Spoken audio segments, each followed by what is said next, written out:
యేసుక్రీస్తు ప్రభుల వారి సువార్తను యేసన్న గారు చెబుతా ఉంటుంటే విని ఆమె అందంట, అయ్యా నేను ఎంత ఘోర పాపినో తెలుసా, నా పాప భారం ఎంత ఘోరమైందో తెలుసా అని ఇదంతా చెప్పిందంట.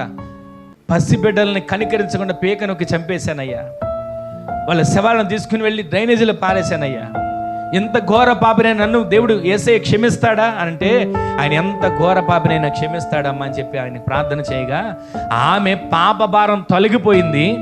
ఆమె ఇల్లే మందిరంగా మార్చబడింది. ఆమె సువార్తను ప్రకటించే సువార్తకురాళ్ళగా మార్చబడింది. ఆమె చెప్పండి. పాప భారంతో ఉన్నవారికి నెమ్మది ఉండదండి. పాప భారంతో ఉన్నవాళ్ళు వాక్యం కూడా చదవలేరు, వాక్యం వినలేరు. ఒక మాటలో చెప్పాలంటే పాప భారంలో ఉన్నవారు ప్రార్థన కూడా నడవదు, చేయలేరు.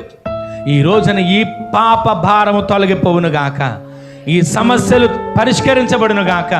ప్రయాసలు పడుతున్నారు, భారాన్ని మోస్తున్నారు, సమస్త జనులుగా ఉన్నారు. మీరు ఆయన వద్దకు వస్తే ఆయన మీకు ఏం దయచేస్తాడు చెప్పండి అందరు గట్టిగా. విశ్రాంతిని, నెమ్మదిని దేవుడు మీకు దయచేయును గాక. ఈరోజు ఇక్కడ కూర్చున్న వారిలో ఏ రహస్య పాపాలు ఉన్నాయో నాకు తెలియదు.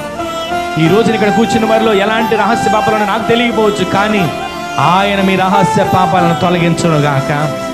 ఆయన రహస్య పాపాలన్నిటిని నిర్మూలము చేయును గాక. ఈ రోజున తల్లిదండ్రులకు తెలియకపోవచ్చు మీరు చేసే పని, పిల్లలు చేసే పని, తల్లిదండ్రులు చేసే కార్యాలు పిల్లలు తెలియకపోవచ్చు. ఎవరు ఏ స్థితిలో ఉన్నా ఈ రోజు నీ రహస్య పాపాలన్నిటికీ ఒక ముగింపు దేవుడు దయచేయును గాక. నీ రహస్య పాపాలని గుండెలోనే మోస్తున్నవేమో, నీ పాప భారం నీలో ఉన్నంత వరకు నీకు నెమ్మది ఉండదు, ప్రశాంతంగా జీవించలేవు. ఈ పాప భారము తొలగించబడి విశ్రాంతిని దేవుడి నెల నుంచి నీకు ప్రారంభించును గాక.